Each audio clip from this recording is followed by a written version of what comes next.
So today we're going to have a conversation with a woman who's just lovely, just lovely. We have some common roots. One of them is Disney. Uh, but the conversation I'm excited to have is about her new book. It's called Decoding Your Emotional Blueprint, a powerful guide to transformation through disentangling multi-generational patterns. And that statement right there is what caught me. And I knew I had to have a conversation with this woman. So I want to welcome Judy Wilkins-Smith. Thanks for joining me, Judy. And thank you for having me. It's lovely to be with you today. Oh my goodness. I've said this before on my show, but I didn't tell you. My work this last year, I took the year off and I did a really deep, intensive dive into my generational and ancestral Oh my goodness. backgrounds intuitively, right? To find where the initiating incidents or belief systems got downloaded and then passed down generationally. So this, you talk about, I'm loving your book. I'm loving your book. Hey. Okay, so everybody, first of all, you got to get the book, Decoding Your Emotional Blueprint, because in every chapter she has the thing I love is she gives you assignments and little exercises, investigation questions, journaling things. And I love that, Judy, because when stuff starts percolating for me, I know I got to ask the questions and then I got to listen intuitively to what shows up, what the answers are. So let's talk about what emotional blueprint is. How does it get developed?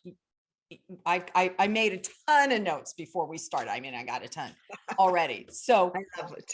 let's just So, talk about the emotional blueprint and then we'll go off from there. so the emotional blueprint. So when an event happens, there is a reaction. You know this yourself. If it's significant for you, an event happens, there is a reaction.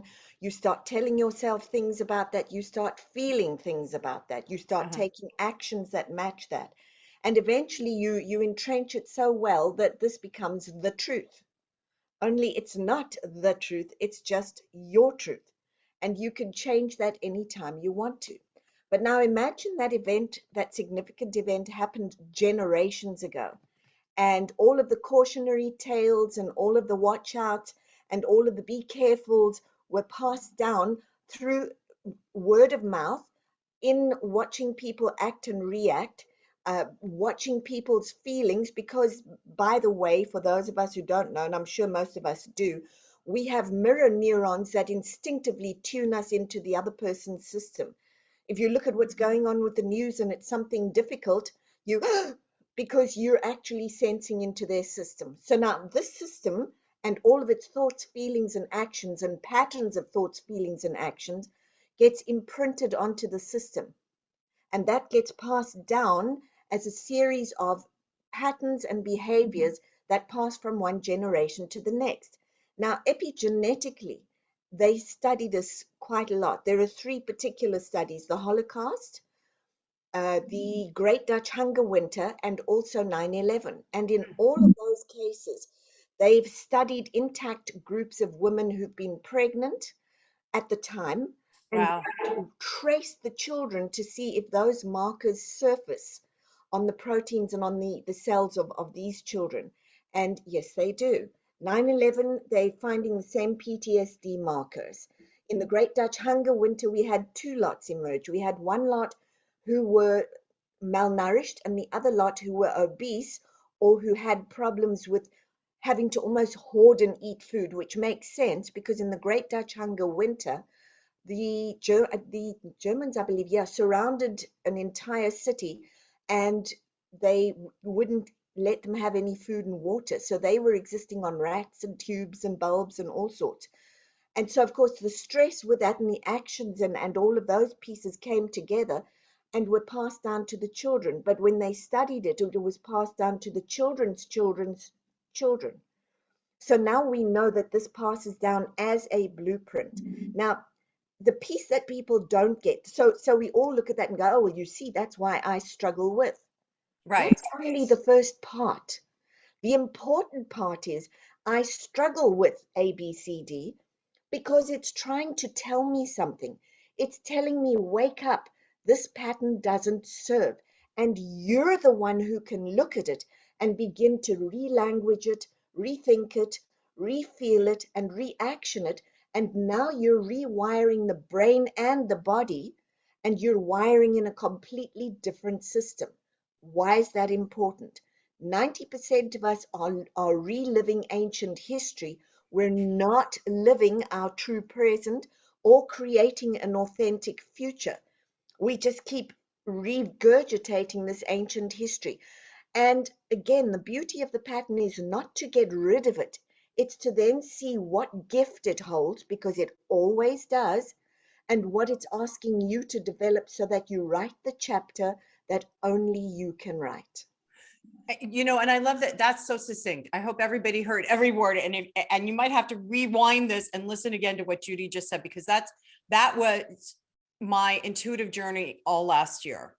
And I went back through the feminine side, the masculine side, my ex-husband's family, so because I had determined that my behavior was, I'm hearing the word predicated, was because of ancestral belief systems that weren't even mine. Do you know, when I sit down with myself, that's not mine, but I react and I operate out of this belief system that isn't mine. So I was going back to see what do I believe, and then, well, what is the belief system that is mine? And I appreciate you bringing up the investigating what the gifts are before you make the change, because in your book you talk about you can rewrite your ancestral lineage history and make your life be the turning point or pivot point. Right, right. Yes, people always say to me, so why am I doing this work? I'm doing this work because I don't want my children to inherit what I've got. Well, again, they're looking at it from the point of view that this is terrible and limiting. It's not. It's actually prodding and igniting. And if we start to see it that way, we realize that as well. You don't ever want to reject someone in your family because they have information that you're Right. going to need for your journey. So it's not about you being good, bad, or indifferent if you reject mom. She is the source of some of the information that you need. Yes, it's so funny that you bring this up, because just recently my mother passed away a year and a half ago, and my uncle, her brother, just passed away. And we're all beginning to see that with them gone, that part of the family, the history, the stories, the truths or lies, or whatever, is also now gone. They were the ones, they were the wisdom holders in a sense of, Right. In a sense, absolutely. And we think it's gone, and it is. Some of it is gone, but some of it is also encoded in your own behavior. And uh-huh, so when people say to me, but I don't even know my parents, I say, okay, that's okay. Let's have a look at your events, your thoughts, your feelings, your actions, your meaning making, because it came from somewhere. You didn't happen in a vacuum. And right. even when you don't know them, it is still traveling through to you. It is very faithfully passed on to the next and the next, and it will express. So Judy, okay, so let's talk about what you said earlier about the mirror and the energy, because if somebody doesn't know their parents, it's not getting verbally passed down. Like in my family, there were verbal things said that, Right. lodged in my brain as a small child, and that I'm trying to undo, because boy, I don't want my grandkids doing it. But there's this energy system that even if you don't ever meet your parents, family of origin, that energy stream is still alive, And well, and looking for you. because Absolutely. we're all tied electrically, We right? are. And Spiritually. an easy way to think about that is this, because somebody was saying to me, explain it. And I said to him, well, when I do a constellation, you see it very clearly. We'll talk about constellations in a bit. I use live representatives to represent different parts of the family. and they are very accurate with the information that they will give, or Wow. the movements they will make, and people go, how? It's not possible. Of course it is. Think about something that happens on the TV, and we see, think about 9/11. That plane flew into that building. We didn't go, or into those buildings. We didn't go, oh gee, that's not nice. The entire country went into mourning and grief and panic and depression. Why? We'd all sensed into what was happening there. We are very capable of sensing into each other's systems. We're doing it all day long. We've just never noticed that we do it, but we Right. do it, and we do it accurately.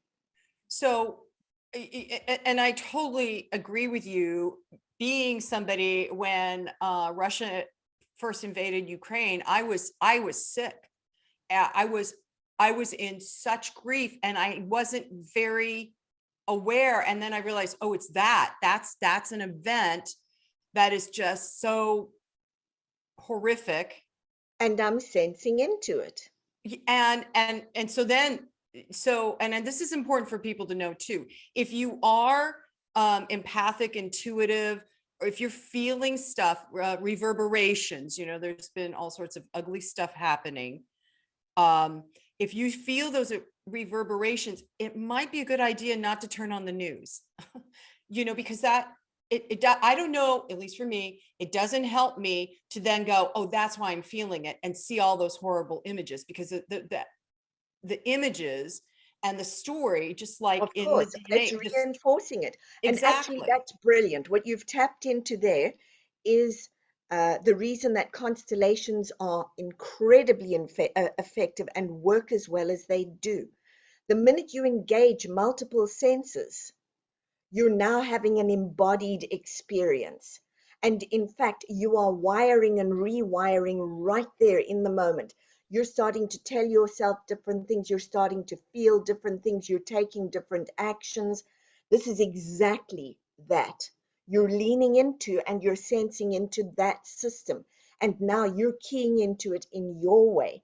And in fact, you're probably picking up some of the that's coming from the other Oh, side, yeah. and you could feel it. So there is one thing though, when that happens, instead of going into overwhelm, ask yourself, what's possible here? What can I do here? I'm writing that down, Judy. What's What, possible here? what's possible here? What can I do here? What can I do that is going to put out something different and get people to become capable instead of imprisoned? Okay, but that doesn't necessarily mean getting a flag and standing on a Not at freeway all. overpass. It Not at doesn't all. mean No, activism so much as what can no. I do within What myself? can I do within me so that I don't contribute to what that is over there? Oh, You've seen what happens when one person says something and suddenly we've got a lynch mob. And this crazy. is pretty much the same idea. What can I do that is going to bring calm or bring peace, even if it's just to me to begin with? Because if it's just to me, I can begin to be objective.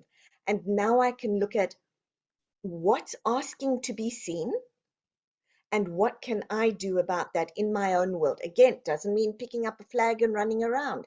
It's if everybody's screaming, can I be quiet and hold the space for people to scream until they finish? Can I offer an alternative? Can I look for the gift? And in systems, we want to know when something's screaming, it's telling you, I've been here for a while, you didn't listen, you didn't listen.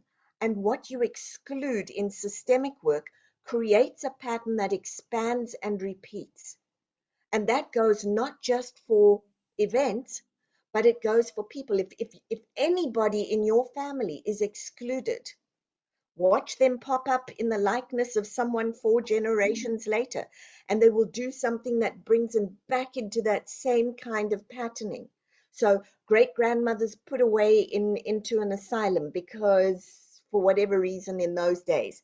Now all and she used to always say, I don't have a life. Well, she didn't. I have no life. I have no control. Now all of a sudden we have somebody who gets injured 4 generations later, which seems unrelated, but they're injured, and for a long time somebody else is in charge of their body, and it's, I don't have a life, I can't get out of this room, I'm imprisoned. They're speaking the words of the one who was originally excluded. When they can bring that one's awareness back into the system, they've done what the pattern needed them to do. They've noticed, they've re-membered the person into the system, and now balance is set and they can do something different. Okay, that was a lot, Judy. I'm like, and I've read your book. I'm like, so, okay, so let's talk about systems, because Right. that was a great explanation, but so let's talk about systems like in terms of the family, Sure. because you start with the family, but then you bring it out into relationships and organizations and And work and money and all yeah. sorts of things. Yep. So in a family, there is a particular, a system is an ordered pattern. Is that? A system is the system is a home base with all of its elements. In a family system, it's your mother, your father, your sister, your brother. It's maybe an uncle or aunt who are particularly significant. It's your grandparents and their parents. It's all of the events that live there. It's all of the sayings and not sayings. It's all of the actions and inactions. The knowing field that we talked about earlier is the repository of all that has and hasn't been said, all that has and hasn't been done. It holds all of that. And your family system is all of the events, all of the decisions, all of the feelings, all of the thoughts, all of the actions. Okay. Wow. I'm like, so, but basically, because that you just described what the work I was doing last year, because I had to discern all that. So, and like you said earlier, when the system is screaming, it's because there's an imbalance that needs to be addressed and realigned.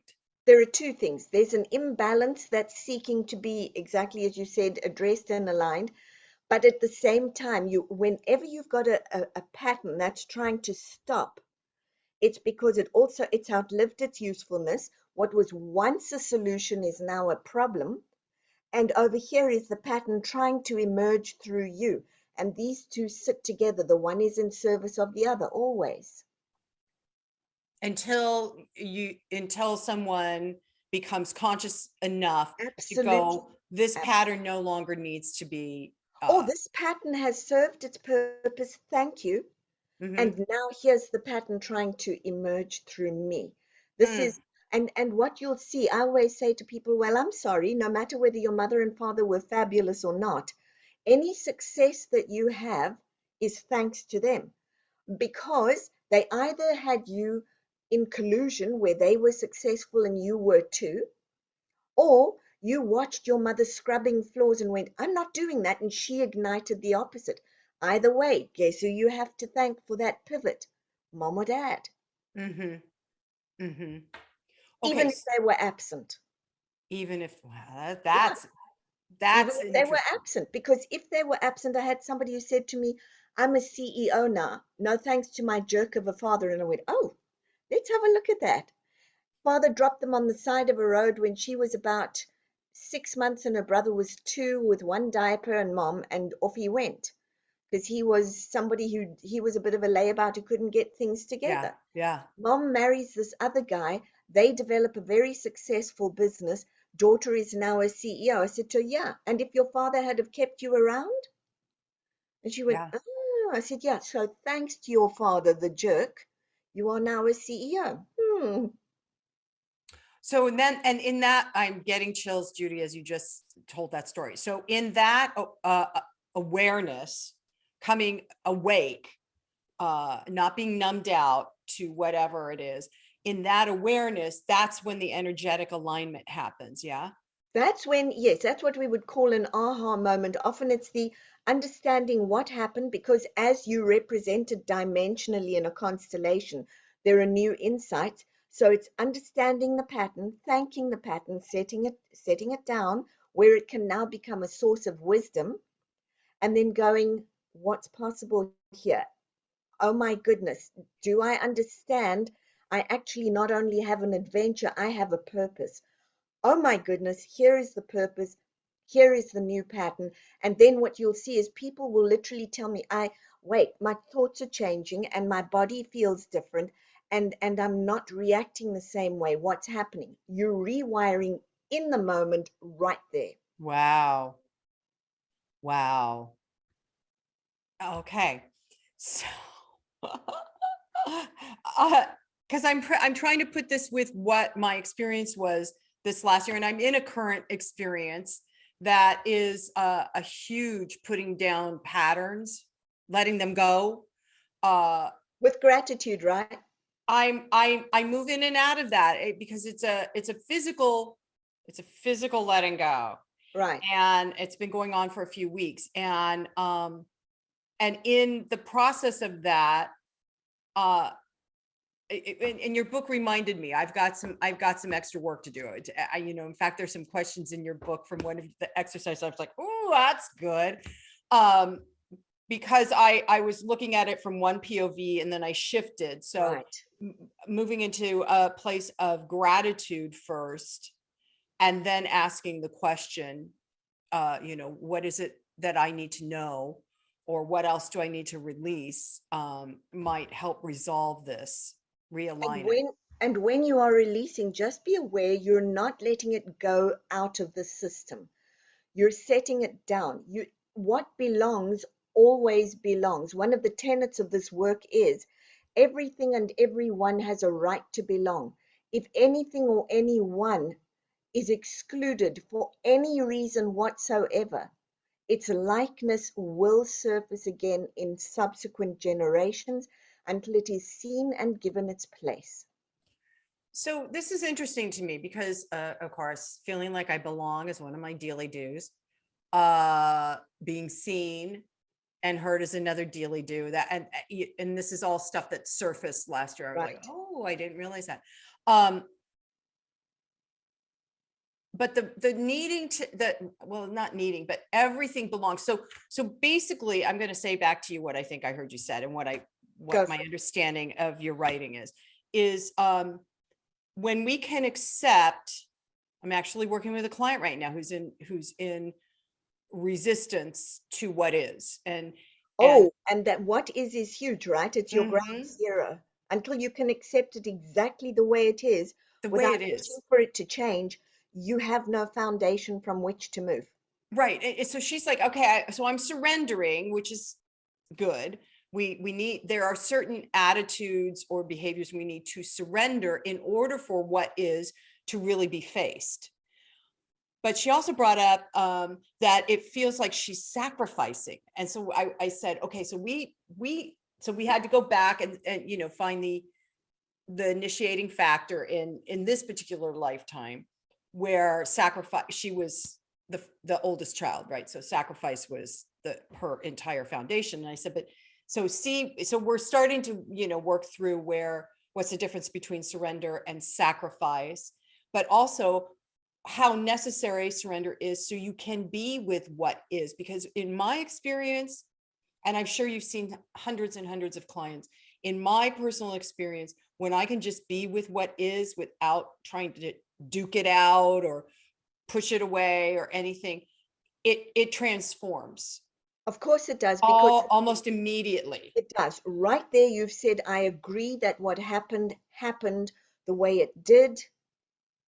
Now, what's possible? Before you can do that, you can't shift to what's possible. Right. So Because you're it's a still in very, the very important struggle. piece. Yeah. So that's part of creating or understanding belonging, that everything belongs. Everything belongs and everything has a purpose and everything serves you, no matter how difficult it looks or how terrible it was. It will have given you something as a gift. You've just got to find it. Oh my goodness. You're a gift, Judy. Thank you for saying that to me, for me personally. Everybody else, I don't know what you're getting out of it, but I'm getting a lot. So in your book, you're also talking about, I actually, how your emotional blueprint can affect your success in business. Yes. It's not just the family of origin and the ancestors is your starting point, but the more you become aware, then you can move you've got this lovely 7 levels of success through a systemic lens. And I loved it when I happened upon it. I was like, oh my gosh, I already know who I'm giving the book to when I'm done reading it. I'm giving it to my son. Yay. Yay. Because so many people, when you don't heal your inner stuff, then you do stay stuck. And in this 7 levels of success, you start at the very bottom, you have victim. And so many people feel that when they're in the workforce, feeling like a victim, or they've made it through. But in your book, you say that it's very important to understand your relationships, how you relate to other people. And a lot of it is from the systemic family of origin stuff, right? Right. Right. Yes, absolutely. It's super, super important to understand your relationships. Relationships govern all sorts of things, but they're also keys to the door. This is the whole purpose of this is, how do I relate? Where is it not working? How is it not working? If it's not working, what is it trying to tell me? It's going, hey, Cookie, that pattern needs to stop. Here's the other one. What we don't realize is that we genuinely are in a big game of, it's like one of those big video games. Yeah. Now, and I always say to people, do you play video games? Yes. Good. Do you give up the first time that you get a bump? No. Have you ever had a level that you've had to do maybe 20, 30, or 40 times? Yes. So why didn't you stop? Well, because then I couldn't get to the next level. Ah, Exactly. You don't stop. You keep looking, and if you keep looking at that pattern and you listen very carefully to the words and watch your actions and feelings, you're going to figure out pretty quickly what needs to stop and what needs to start. yeah. So we have a game, we've just got to be willing to play it. Well, and to that point, or to tap on it more, part of why we're here on planet Earth is to grow, is to learn, is to evolve. It is not to sleep through life or numb ourselves through Right, life. It's right. it's about really becoming present with what is Yep. and learning from it. And you know, I've been looking at I'm going to say this out loud. I can't believe it. So I had a 28-year marriage that ended badly. Hmm. And my son is now engaged to get married. And I now am in a new level of learning and letting go of that relationship with my ex-husband so that I can be present with Right. what is now, not what was, and keep projecting it, and just be present and know that I'm safe, right? So it's been interesting to ask these questions, and your book is a huge help for me, Judy, Oh, I'm in so glad. dealing with asking these questions and seeing what I, because if everything belongs, holy moly, I really wish it didn't. Yeah, and Uh, it does. if everything belongs, then that belonged, It right? does. And And there that was did. gifts. Yeah. And I've already recognized a lot of the gifts, but so this is like the next level of my 7 levels of success, right? You Yes. know? What did it unleash in you as well? What were the pieces, good and bad, that it unleashed in you? And what do you want to do with those also? But he will have given you a gift, not the least of which is your son. Yeah. Oh, yeah. Yeah. And there would have been things that, had he been nice, sweet, and delightful, you may never have learned for yourself. You built capability because of it. And it may not have been the sweetest way to go. I mean, we're really good as human beings at selling ourselves horror stories, but you got there. And Yeah. it's very important. You got there. And this And is and I'm saying this out loud, everybody, for those of you that have gone through divorce, are still healing, are still going through divorce, that yeah, I guess it's life, huh, Judy? It just doesn't end, you it know. doesn't end. Life The is life. And whenever I hear somebody talk about, because we talk a lot about healing ourselves and healing our wounds, I'd like to say we whole ourselves. I think we're perfectly fine. We get the bumps and the others, and we think that makes us unwhole. And it's Right. not the truth. All it means is if you look at Mario Brothers or those videos, you came equipped with one cape or one set of glasses, and the more that you work at it, the better your outfits become. So Right. we're not so much healing as we're evolving. I like evolving. Evolving is what we're doing when we choose. Well, Um, and I like that the thing what you said about everything belongs um because talking about being whole, it means that all those pieces belong there. Absolutely. And they were probably some of your most precious assets. They ignited parts of yourself that the nice, flowery, sweet side may not have. How many of us sit in boiling water like the frog and Yeah. don't jump until it gets so unbearable that you get a shock along with and you go, well, I suppose I should move. That was me. 28 That is years. most of us Yeah. And until what's we wake up. right. And that's the thing that, uh, I thought I was very conscious, but it wasn't until I went through divorce that I really got broiled and roiled and I really had to come to places of self acceptance and recognizing that I wasn't broken, and so many of us feel like going through, if you suddenly lose your job, if you're fired or whatever, or divorce, or you feel broken, you feel Yeah, lost. and I really want to connect that, at least correct that one immediately. All you've got is a pivot point from the universe. It's telling you, hey, this door, not that door. That's all. You lose a job, great. What were you born to do? Right. If you go through a divorce, okay, good for you. You discovered what wasn't working. Now, what will work? It's never about being broken. It's about, come on, people, which is the best version that I really want to experience? You're not broken. You're pretty darn brave to pick yourself up and keep going. And the other thing that you touched on that's really important is we're here to grow. There is a big misconception. We teach people you shouldn't want much in life. Would anybody explain to me how the world evolves? Because it evolves through wants. And so I say to people, want a lot, want deeply, want widely, keep wanting. Don't want from a place of desperation, though. Want from a place, and even if it's desperation, it means you're getting out of something into something.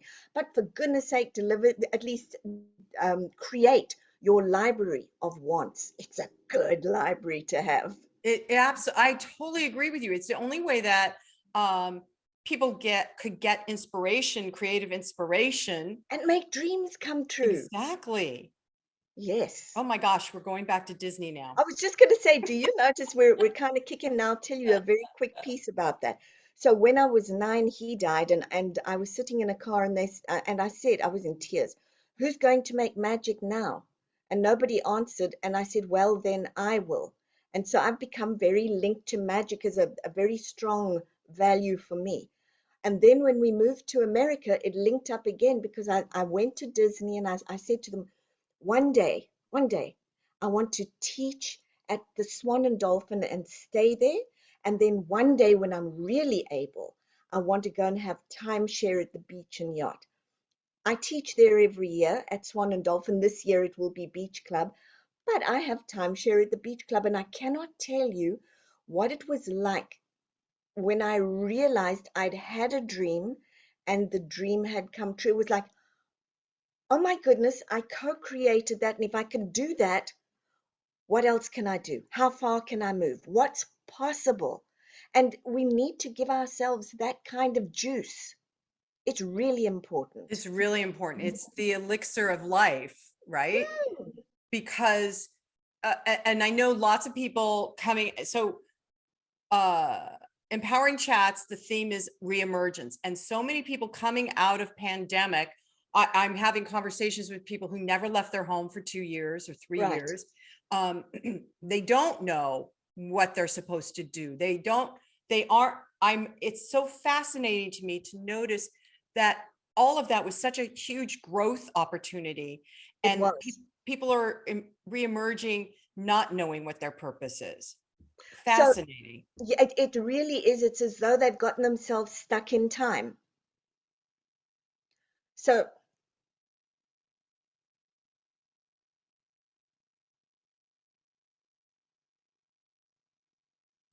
Justin, you got to cut that part out. Hold on. Ah, boy, I'm telling you, Judy, one of my ancestors did not want me to say anything about that. yeah, I was going to ask you what is the secret in the family? The way that you do that, there is often a secret in the family, or somebody does not want you to say something. Oh my God, my neck was getting throttled. Yeah, yeah. Oh, what? Because we're talking about, what were we talking about Well, that? what we were talking about is you don't need to stay stuck. And I will tell you, that is a very big piece out there in the world right now. We're re-emerging, as you said. The fact that you don't know what your purpose is isn't a problem. What if you want to find it? Now's the time to find the thing that makes you angriest, most dogmatic, saddest, annoyed, frustrated, and then start there and say, okay, so what don't I want? I don't want to feel this way anymore. What do I want? Here's how I'd like to feel. Good. You have purpose. Start heading in that direction. And by the way, if you attach a nice dream or a goal to it, it makes the journey so much juicier. It So just does. much juicier. Yeah, and And it's not going to go in a straight line. Be aware of that. We always think that people who are successful had it all together, they got the golden spoon and off they ran. No, those all they did was pick themselves up one more time. That's it. to get to the next level, That's it. just like in the video games. Exact. It's so much a video game. I laugh every time I look at it. But goodness, life truly is an adventure. It may not always feel like it. There are times when it's tough. I hate to tell you this, but adventures aren't crafted in one direction either. No, no, no, no. It's so much fun. Well, of course, now I'm a certain age where I realize it's fun to live life not in a linear manner, but going all over the place. Absolutely. But when I was younger, in Yep. my 20s, uh, I thought A plus B equaled C, and I'd be this, and Yeah. And that's you not thought it at with great all how life passion and is. intensity, right? Mm-hmm. Yeah.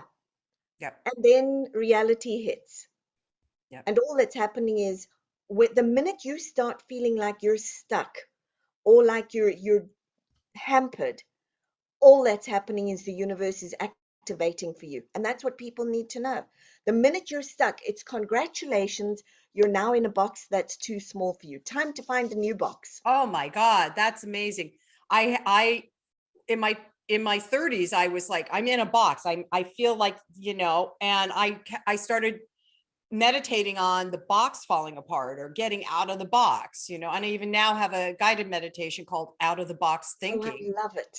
Yeah, because I got myself into such a small space because I wasn't listening to being stuck, why I was stuck. And it was such a small space, Judy, that I became a type 1 diabetic and almost Oh died, my goodness, you Talk really about getting the oh, wake up calls, right? So, yeah. um, The sweetness of life had disappeared, had it not? Yes. oh my God, and over responsibility and, all that And let's stuff. live by all the lower hormones of stress because that's going to do it for me. No, not so much. And until you live through things like that, events like that, you don't know what you don't know. No, and we're also not taught in the book you'll have read. We've got a complete language, but Hmm. we're taught the couldn't, shouldn't, won't, can't, hopeless, horrible sinners that we are. And there is another half of that language, which is you're possible, life's incredible. Of course you can. Here are all the pieces, but we're not taught that. So we don't know how to look. We're not taught to look. We're taught to shut down and stay still. The whole piece of this, the whole aim of the book is to say to people, you have a huge adventure, don't waste it. Go do Yes. something. So the book is called Decoding Your Emotional Blueprint, a powerful guide to transformation through disentangling multi-generational patterns. Judy Wilkins-Smith. Thank you. Now, do you have a website? I do. It's Judy Wilkins-Smith.com. Okay, And I was super interested to hear about your guided meditations. What I've done is they will also find there, I've done 2 constellations meditations. It's a first. oh, So wow. what they can do is the one is the meditation of the mother, the other one is the meditation of the father. And it takes them all the way into the lineage of each of their parents and then brings them all the way back. And I had a radio host who said to me, I listened to the meditation of the father before we met because I don't know my father. I've never known my father. I have no connection. And she said to me, I listened to that. I have a father. Well, I think I'm going to be doing those next week. Oh my gosh, Judy, thank you. So I just want to say thank you so much for the work that you do, and you showing up so fully as you. That's a gift to so many people. Thank you so much for joining me today. Can I say thank you for hosting places like this where people can start to realize that they are remarkable lives if only they know how to see it. Oh, well put. Well put. Thank you so much. And I'm just going to end with, and so it is, namaste.